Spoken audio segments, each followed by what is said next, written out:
अस्सलाम वालेकुम एवरीवन। तो हम लोग करने लगे हमारा अगला टॉपिक या फिर लास्ट टॉपिक जो एनल के नाम पे हमने करना है, and that is anal fistula, या फिर जिसको हम दूसरे नाम में कहते हैं फिस्टुला इन एनो। अच्छा, अब ये हमारे पास क्या चीज होती है? बेसिकली आपके पास हमें पता है कि फिस्टुला किसी भी हम ट्रैक को कहते हैं, किसी कम्युनिकेशन को कहते हैं जो दो चीजों के दरमियान में बन जाती है। ठीक है, अब हमारे पास अगर एनल केनाल में ऐसा हो कि अगर ये आपकी एनल केनाल है, ठीक है, एनल केनाल के अंदर से मतलब यहाँ पर एक ओपनिंग यहाँ पर हो, एक ट्रैक बन जाए, पूरा एक रास्ता बन जाए जो कि आके दूसरी तरफ खुले, ये अगर आपकी एनल वर्ज है तो skin around the anal verge आके खुल जाए, तो इसको आप कहते हैं fistula. Fistula is basically track, ठीक है, जो कि लाइन हुआ होता है ग्रेनुलेशन टिश्यू से, कनेक्ट करता है डीपली एनल केनाल को या रेक्टम को to the skin around the anal canal. ठीक है, अभी फिस्टुला ट्रैक क्यों बनता है? ग्रेनुलेशन टिश्यू से लगा हुआ। अब ग्रेनुलेशन टिश्यू बिला वजह किसी जगह पर नहीं आता, तभी आता है जब किसी जगह पर कोई क्रॉनिक इन्फ्लेमेटरी प्रोसेस चला हुआ, उसी के रिजल्ट में ग्रेनुलेशन टिश्यू बनता है ना, जिसमें हमारे पास डेड नेक्रोटिक मटेरियल होगा और बहुत सारे इन्फ्लेमेटरी मीडिएटर्स और सेल्स होंगे। तो वो ग्रेनुलेशन टिश्यू यहाँ पर तभी अगर जब यहाँ पर क्रॉनिक इन्फ्लेमेटरी प्रोसेस चला होगा। और वो क्यों चलता है? सबसे कॉमन रीजन है यहाँ पर आपकी anal abscess, perianal abscess. ठीक है, पेरी एनल एब्सेस बेसिकली होता है कि हमारे पास कलेक्शन ऑफ एक कोई इन्फेक्शन होता है, इन्फेक्शन के बाद एक कलेक्शन ऑफ पसी मटेरियल बन जाता है अराउंड एनल केनाल, जिसको हम कहते हैं पेरी एनल एब्सेस। उसकी भी डिफरेंट टाइप्स होती हैं, इधर भी बन सकते हैं, इसकी रेक्टल एब्सेस हो सकती है एंड मल्टीपल। तो ऐसी एब्सेस जो होगी ना, उसके रिजल्ट पे ग्रेनुलेशन टिश्यू बना हुआ होगा काफी सारा, और वो टिश्यू जब लाइन करता है एक ट्रैक के अलोंग, तो वो एक रास्ता बना देता है। एक तरफ उस रास्ते की ओपनिंग होती है आपकी एनल केनाल में, वो लो भी हो सकती है, हाई भी हो सकती है, और दूसरी तरफ ओपनिंग होती है एनल आपकी स्किन अराउंड एनल केनाल में, उसकी भी कोई डेफिनेट जगह नहीं है, वो कहीं भी हो सकती है। तो दिस इज योर फिस्टुला। अब फिस्टुला जो है वो जनरली हम जब उसकी डेफिनेशन करते हैं तो हम कहते हैं कि it is a track which communicates with two lining surfaces. ठीक है, अब ये डेफिनेशन बहुत जनरल है, ये याद रखना, जनरल फिस्टुला की बात कर रही हूँ कि it is a track which communicates between two lining surfaces, क्योंकि फिस्टुला के लिए बात डेफिनेट नहीं है कि एक तरफ म्यूकोजा हो और दूसरी तरफ स्किन हो। ठीक है, ये बिल्कुल भी डेफिनेट नहीं है। हो सकता है दो म्यूकोजा के दरमियान में बना हुआ हो, ठीक है, म्यूकोजा टू म्यूकोजा, जैसे आपके पास फिस्टुला बन जाते हैं स्मॉल इंटेस्टाइन के एक लूप और स्मॉल इंटेस्टाइन के दूसरे लूप के दरमियान में एक ट्रैक बन जाता है, कोई फिस्टुला होता है, उसमें दोनों तरफ म्यूकोजा होगा। हो सकता है दोनों तरफ स्किन हो सकता है कुछ और आ जाए, म्यूकोजा और स्किन दोनों ना हो, कोई और ग्रेनुलेशन टिश्यू ही हो। तो इस वजह से आपने जो फिस्टुला की जनरल डेफिनेशन लिखनी होती है वो हमेशा ये होता है कि it is a track which communicates between two lining surfaces.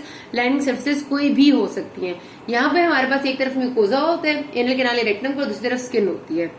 अच्छा, अब मैंने आपको बता दिया कि सबसे कॉमन कॉज इसकी हमारे पास है एब्सेस। ठीक है, जब एब्सेस बनी हुई होती है, वो एब्सेस सही तरह से या तो ड्रेन हुई नहीं जाती या उसे किया नहीं जाता, और उस एब्सेस के रिजल्ट में कुछ ना कुछ मटेरियल अंदर रह जाता है, वो मटेरियल जो है वो अरेंज करके खुद को एक ट्रैक बना लेते हैं। अच्छा, दूसरे कॉजेज क्या हो सकते हैं हमारे पास कि हमने हेमोरॉइड्स की सर्जरी में स्क्लेरोथेरेपी की थी। स्क्लेरोथेरेपी में हमने जब इंजेक्शन दिया, मैंने आपको बताया था इंजेक्शन यहाँ पर एसेप्टिक इन्फ्लेमेशन कराता है। ठीक है, एसेप्टिक इन्फ्लेमेशन जो है वो ज्यादा होगी और उसके रिजल्ट में जो ग्रेनुलेशन टिश्यू था वो ज्यादा आ गया और उसने एक ट्रैक बना लिया, एक ये कॉज है।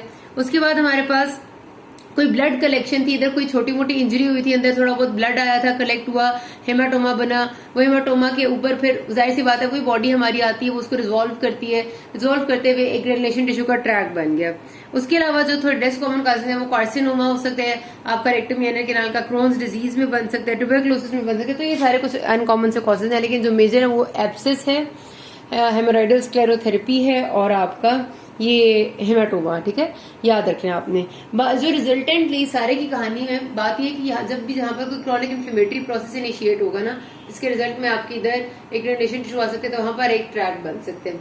अच्छा, हमारे पास जो पेशेंट किस क्लिनिकल फीचर्स प्रेजेंट करते हैं, क्योंकि ज्यादातर ये इसमें हमारे पास कोई इन्फेक्टेड मटेरियल वगैरह होते हैं, तो आपके पास पेशेंट का प्यूरलेंट डिस्चार्ज आता है। ठीक है, इस ट्रैक में से ये रास्ता जो बना होता है इसमें से इन्फेक्टेड प्यूरलेंट डिस्चार्ज आता है जो पेन भी कॉज करता है। जब डिस्चार्ज हो जाएगा तो पेन थोड़ी देर के लिए रिलीव हो जाएगी, जब तक कि नया डिस्चार्ज अंदर नहीं बन जाता। लेकिन पेशेंट को इंटरमिटेंट प्यूरलेंट डिस्चार्ज हो रहा होता है और साथ उसको पेन भी होती है, और उसके अलावा उसको ओपनिंग नजर भी आ रही होती है। बाहर की तरफ वो ओपनिंग बल्ज करती हुई आपको साफ दिख रही होती है, और अंदर भी आप जब डीआरई करते हैं तो आप ओपनिंग को फील कर सकते हैं, अल्सरेटेड इंड्यूरेटेड सी अंदर की तरफ घुसी हुई ओपनिंग बनी हुई होती है, ठीक है। अब ये फिस्टुला ट्रैक जरूरी नहीं है एक को, ऐसे पेशेंट्स भी होते हैं जिनमें मल्टीपल फिस्टुला ट्रैक्स होते हैं। मतलब आप एनल कैनाल को अगर ऐसे करके देखें, इधर एक ओपनिंग नजर आएगी, इधर नजर आएगी, इधर नजर आएगी, तो मल्टीपल फिस्टुला ट्रैक्स भी उनके अंदर बने हुए होते हैं। वो ज्यादातर वही पेशेंट होते हैं जिनको मल्टीपल शायद पहले एब्सेसिस बनी हुई थी या जिनने हेमराइड की सर्जरी वगैरह कराई थी और रिएक्शन हो गया। अच्छा, हमारे पास अब जब ये ट्रैक को हम, जाहिर सी बात है कि हमने चेक करना होता है, उसके लिए हम प्रोब पास करते हैं ट्रैक के अंदर, ठीक है। अच्छा, वो ट्रैक के लिए हम ये करते हैं कि हम उसकी इंटरनल ओपनिंग को आइडेंटिफाई करते हैं। इंटरनल ओपनिंग से हम एक प्रोब पास करते हैं और सॉफ्टली उस डायरेक्शन के अलोंग आते जाते जहां पर वो ट्रैक जा रहा है। कभी भी प्रोब को जोर से पास नहीं करना, वरना वो आपका जो ट्रैक है वो तो रहा ना रहा, कहीं और आप रास्ता जरूर बना लेंगे प्रोब से, ठीक है। तो आपने नॉर्मल आना है और तरीके से जहां पर वो आगे खुल रहा है वहां के देख लेना, तो आपको एक पूरा रास्ता नजर आ जाता है। तो इस तरह से हम उसको डायग्नोज करते हैं। तो इसलिए उसके लिए एक गुडसाल्स ने रूल दिया हुआ है। गुडसाल्स ने ये रूल कहा है कि हमारे पास जब पेशेंट को लेथोटमी पोजीशन में रखते हैं हम, तो एक एंटीरियर पोर्शन होता है एनल कैनाल का, एक पोस्टीरियर होता है। वो ये कहता है कि जो ट्रैक्ट्स आपके पास एंटीरियर पोर्शन में है, मतलब जो एक्सटर्नल ओपनिंग आपके पास एंटीरियर पोर्शन में, ये एंटीरियर होता है, ठीक है। अगर आपकी टांगे ऐसे हैं और ऐसे, जो एंटीरियर ओपनिंग के ट्रैक्ट्स होते हैं उनका रास्ता ज्यादातर सीधा होता है, मतलब वो सीधे अंदर की तरफ जा रहे होते हैं और एनल कैनाल में खुल रहे होते हैं। जबकि जो पोस्टीरियर ओपनिंग में, posterior portion of anal canal में जो ओपनिंग्स होती हैं उनके रास्ते हमेशा कर्व्ड होते हैं, कर्वी लीनियर होते हैं। सिवाय उसने कहा था कि एक एक्सेप्शन है कि हमारे पास एनल वर्ज के 3 सेंटीमीटर के अंदर अंदर ये ओपनिंग्स होनी चाहिए। मतलब एनल वर्ज है अगर मेरे पास ये, उसके अंदर 3 सेंटीमीटर के अंदर अंदर जो ओपनिंग्स लाई करती हैं उन पे ये रूल अप्लाई होता है। अगर कोई ओपनिंग 3 सेंटीमीटर से बाहर लाई करती है, फॉर एग्जाम्पल इस जगह लाई करती है, तो उस पर ये रूल अप्लाई नहीं होता, ठीक है। लेकिन वैसे ये रूल हमें काफी फायदा देता है जब हमने प्रोब वगैरह पास करना होता है या हमने ट्रैक को एक्सरसाइज करना होता है, इसको अप्लाई करके तो फिर हम ट्रैक की एक्सीजन कर सकते हैं, हमारे लिए आसानी हो जाती है। अच्छा जी, तो बहरहाल इसमें कोई इतनी इंपॉर्टेंट बात नहीं, बस आपको पता होना चाहिए। कोई आपसे वाइवा में पूछे तो बताओ कि इंटीरियर पोर्शन वाले ट्रैक जो है वो सीधे होंगे और इंटीरियर पोस्टीरियर किस हिसाब से, लेथोटमी पोजीशन के हिसाब से। अच्छा, फिर हमारे पास आती है क्लासिफिकेशन। आपको पता है कि हमारे जो एनल कैनाल है उसके आसपास 2 स्फिंक्टर्स हैं। अब हमने उसके अकॉर्डिंगली के ट्रैक का रास्ता कहाँ से गुजर के आ रहा है, क्या स्फिंक्टर इन्वॉल्व हो रहा है क्या नहीं हो रहा, हमने 4 में डिवाइड किया हुआ है। तस्वीर से देखते हैं।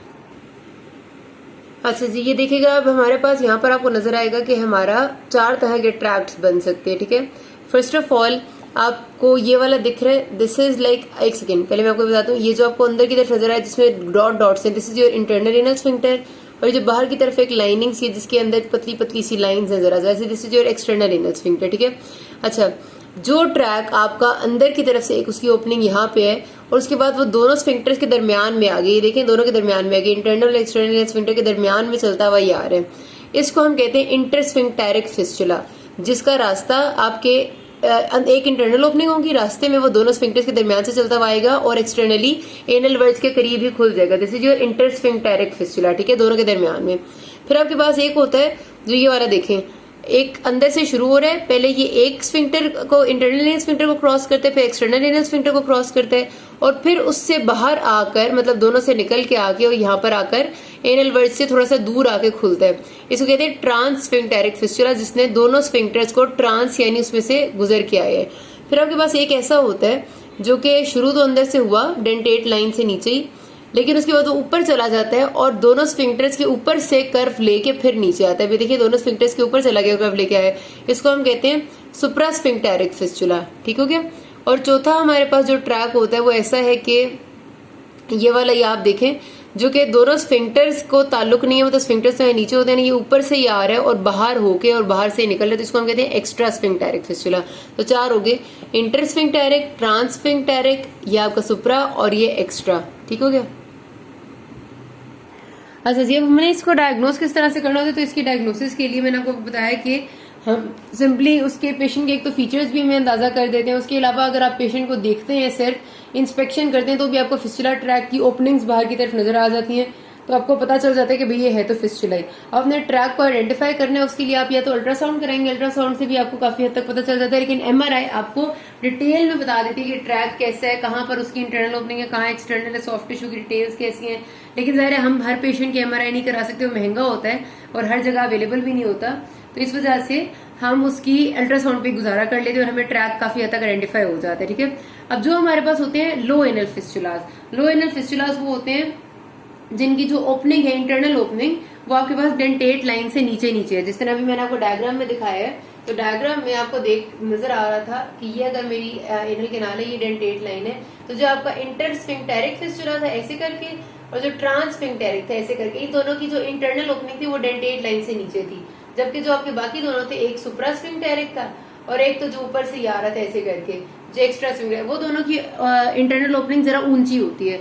तो जो आपके पास डेंटेट लाइन से नीचे नीचे जिनकी इंटरनल ओपनिंग होती है उसको हम कहते हैं लो एनल फिस्टुलास। ठीक है, लो एनल का मतलब होता है कि एनल कैनाल में लोअर साइड पे लाई कर रहे हैं। और जिनकी ओपनिंग आपकी ऊपर होती है, ऊपर से मुराद होती है कि आपके पास डेंटेट लाइन से ऊपर जा रही है, उसको हम कहते हैं हाई एनल फिस्टुला। अच्छा, ये इंपॉर्टेंस इस वजह से बहुत ज्यादा होती है क्योंकि हमारे पास ना जो लो एनल फिस्टुला होते हैं वहां पर आपको पता है कि 7 स्फिंक्टर्स पड़े हुए हैं, जिस तरह इंटरस्फिंक्टेरिक ट्रांसफिंक्टेरिक में आपको नजर आ रहे हैं। तो अगर हम उनको फिस्टुला ट्रैक्स को निकालते हैं तो स्फिंक्टर्स के डैमेज होने का खतरा होता है, और स्फिंक्टर डैमेज हो गया तो इनकॉन्टिनेंस हो सकती है पेशेंट को, which is a very bad complication. तो हमने उस चीज को अवॉइड करना होता है। ठीक है, इसलिए ये बात बहुत इंपॉर्टेंट है कि अंदर ओपनिंग कहाँ पे है, लो एनल है या हाई एनल है। अच्छा, अब हमारे पास इसको ट्रीट करने के 2-4 तरीके हैं। पहला तरीका जो फिस्टुलोटमी है। फिस्टुलोटमी का मतलब ये है कि हम फिस्टुला ट्रैक को पूरा रिमूव नहीं करेंगे, लेकिन हम उसको खोल के रख देंगे ताकि वो जो ट्रैक बना हुआ उसका ग्रेनुलेशन टिश्यू खुद ब खुद रिमूव हो जाए और वो हील हो जाए। ठीक है, इससे हम फिस्टुला ट्रैक को खोल देते हैं। बेसिकली किस तरह से खोलते हैं जी, उसको करने का तरीका ये होता है कि आप सबसे पहले एक प्रोब लेंगे। ठीक है, अब ये मेरे पास सपोज करते हैं ये ट्रैक है। ठीक है, आप प्रोब लेंगे, वही मैंने बताया जिस तरह इंटरनल ओपनिंग से आपने उसके अंदर प्रोब डालना है, नॉर्मल तरीके से डालना है कि ट्रैक नया ना बनाए आप, और आपने पूरे में से प्रोब पास करके एक्सटर्नल ओपनिंग से उसको निकाल दिया। उसके बाद आप क्या करते हैं, उसके बाद आप एक डायथर्मी नाइफ लेके ना, डायथर्मी नाइफ से आप इतना कोशिश करते हैं कि आप सारा जो इसके प्रोब के आसपास ग्रेनुलेशन टिश्यू है उसको रिमूव कर ले। ठीक है, प्रोब बीच में ही रहते हैं, उसके साइड पे आपको पता है कि ट्रैक है जाहिर है, तो ट्रैक का सारा ग्रेनुलेशन टिश्यू आप रिमूव कर देते हैं ताकि वो खुल जाए रास्ता, और जब ग्रेनुलेशन टिश्यू रिमूव हो जाएगा तो फिर वो वुंड आहिस्ता आहिस्ता करके खुद ही हील कर जाएगा। अब जो फिस्टुलोटमी का प्रोसीजर है ये आप लो एनल फिस्टुलास के लिए तो इस्तेमाल कर सकते हैं, जिनमें आप प्रोब आसानी से पास कर लें, लेकिन हाई एनल के लिए नहीं करते। हाई एनल में प्रॉब्लम ये होती है कि लो एनल में तो आपको इंटरनल ओपनिंग मिल ही जाती है, हाई एनल में इंटरनल ओपनिंग होती है हाई अप करके, ज्यादा ऊंची करके। अगर ये मेरे पास एनल कैनाल है तो हो सकता है कि इस जगह पर हो जो आपका हाई एनल है और इस जगह हो लो एनल।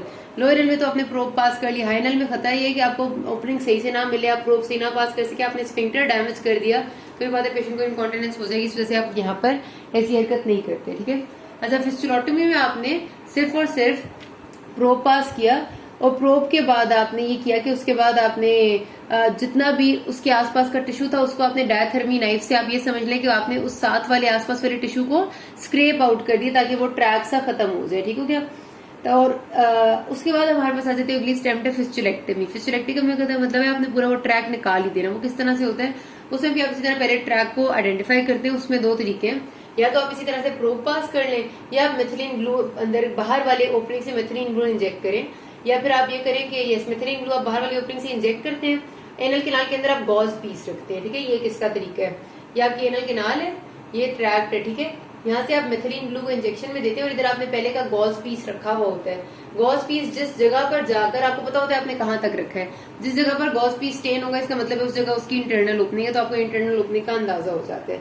बेहतर ये होता है कि आप प्रोब भी पास कर लें। जब आप प्रोब पास कर लेते हैं तो उसके बाद फिस्टुलेक्टमी में अब आपने वो ट्रैक सारा रिमूव करना है। क्या करते हैं आप कि आप एक नाइफ डालते हैं अंदर, ठीक है, और उसके बाद आप उसके जहां जहां पर आपका प्रोब होता है ना उसके इर्द गिर्द, मतलब ये आपके सपोज इस तरह गई है ना, मैं आपको दिखाती हूँ।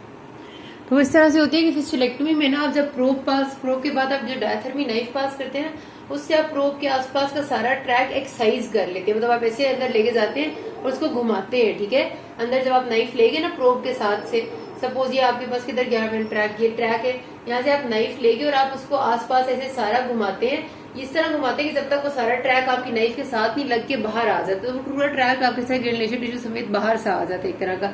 इसको फिस्टुलेक्टमी कहते हैं, जिसमें आपने पूरा ट्रैक रिमूव कर लिया होता है। ठीक है, उसकी साइड ब्रांचेस अगर होती है ट्रैक की तो वो भी उसके साथ ही उखड़ के बाहर आ जाती है। तो इस तरह आप जब ऐसे घुमाएंगे ना अंदर जाके नाइफ को तो बाहर आ जाएगा।